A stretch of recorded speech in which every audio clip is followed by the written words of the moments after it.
Olá, nós estamos aqui no meio do capítulo 11 da carta de Paulo aos Romanos, quando ele está falando, sobre a relação de Deus com o povo judeu.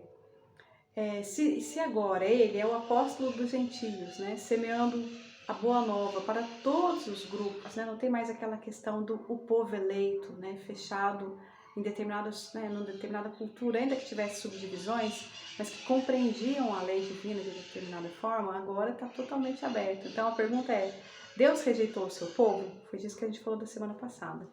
E aí, continuando, ele fala assim, e a vós, nações, eu digo, enquanto apóstolo das nações, ele, Paulo, falando dele mesmo, eu sou apóstolo das nações, apóstolo dos gentios, Gentios tem essa origem de gentes, das pessoas. Eu honro o meu ministério, na esperança de provocar o ciúme dos de meu sangue e de salvar alguns deles. Aqui ciúme não é uma palavra que a gente costuma usar no nosso cotidiano, ciúme de uma pessoa específica, de querer a atenção mais do que a gente está recebendo, é mais profundo. Provocar o ciúme significa provocar ali o impulso desse grupo se reconectar novamente, e ele disse, de salvar alguns deles.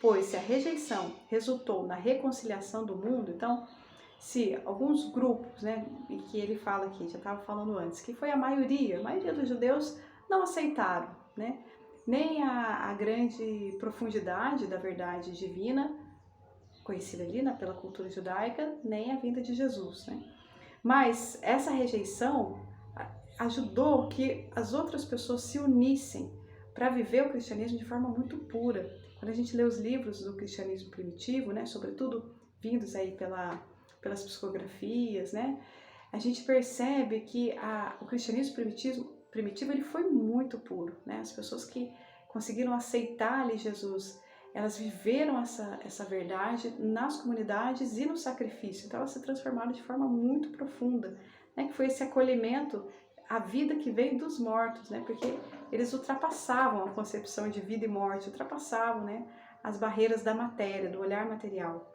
E aí aqui ele vai trazer uma outra metáfora para dar outros elementos, ainda falando assim dessa mistura de povos. A oliveira silvestre e a oliveira cultivada, duas oliveiras, A silvestre é aquela que vem da natureza, que está lá na natureza. A cultivada é aquela que foi enxertada. E as primícias são santas. E se as primícias são santas, a massa também o será.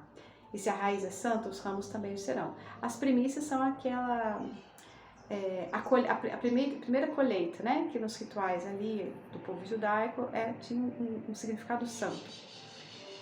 E aqui, se a raiz é santa, os ramos também serão, é uma metáfora que acho que é mais compreensível pra gente, porque ele fala dessa inteireza da árvore.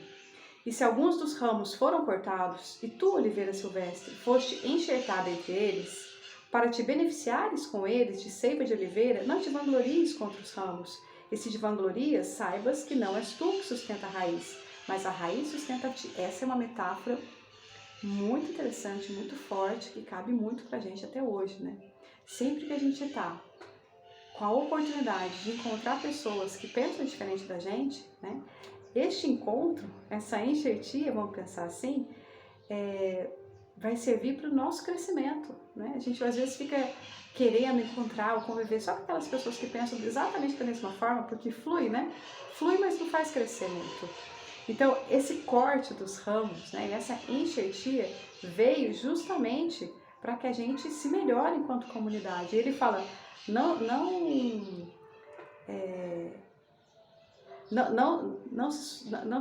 se coloque contra esses ramos novos, Mas muito pelo contrário. E também não se vanglorie do que você já tem de bom, porque é a raiz que te sustenta, não é você que sustenta a raiz, Isso também aqui é uma crítica ao nosso eu, que fala, não, porque eu já tenho tais e tais conhecimentos ou tais e tais conquistas.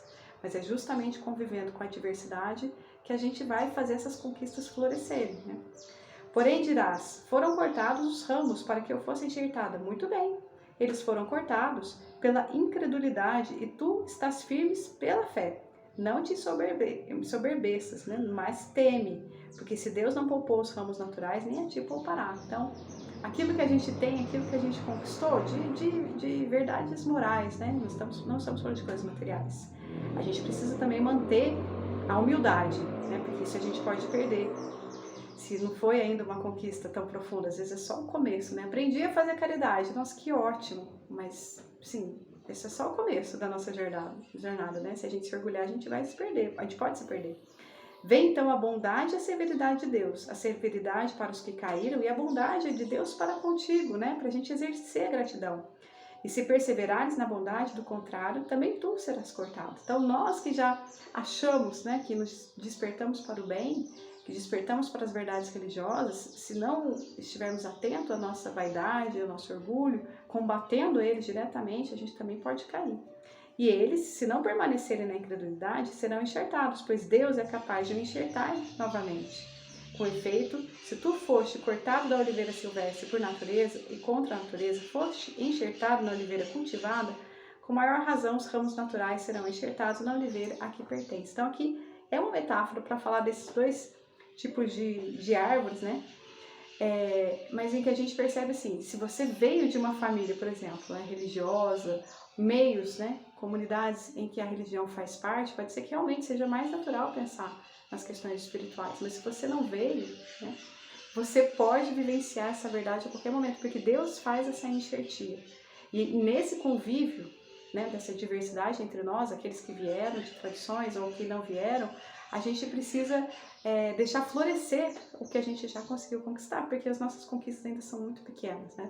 O tanto que a gente precisa caminhar. Mas a gente continua semana que vem.